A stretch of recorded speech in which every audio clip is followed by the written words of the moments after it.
سرکار نے فرمایا یقیناً ان قریب میری امت میں 30 جھوٹے آئیں گے، ان میں سے ہر ایک یہ گمان کرے گا وہ نبی ہے اور میں آخری نبی ہوں، میرے بعد کوئی نبی نہیں آئے گا۔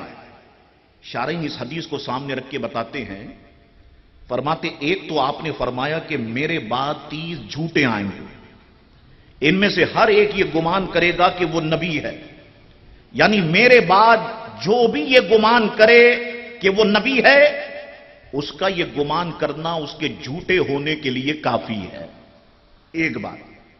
دوسری بات، شارحین فرماتے ہیں کہ اگر حضور کے بعد کسی سچے نبی نے آنا ہوتا تو حضور اس حدیث میں فرماتے کہ کچھ سچے نبی آئیں گے اور کچھ جھوٹے نبی آئیں گے، خبردار سچے جھوٹے میں پہچان کر لینا۔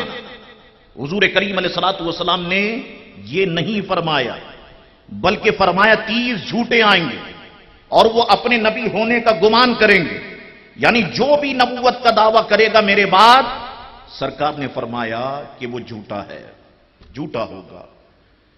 حضور نے اس حدیث میں فرمایا کہ وہ میرے امتی ہونے کا دعویٰ بھی کریں گے۔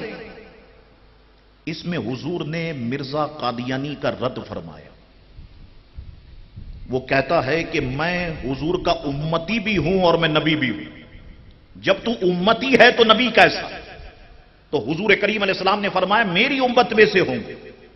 محدثین نے پھر آگے لکھا کہ حضور نے فرمایا کہ یقیناً میرے بعد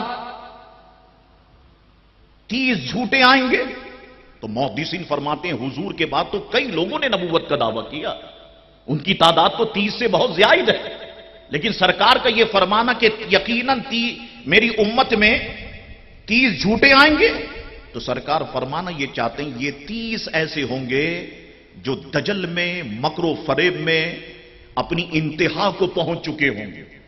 ہر شخص ان کو پہچان لے گا کہ انہوں نے نبوت کا دعویٰ کیا ہے۔ اللہ اکبر۔ یہ عقیدے سے متعلق باتیں یہ میں نے آپ کی خدمت میں پیش کی۔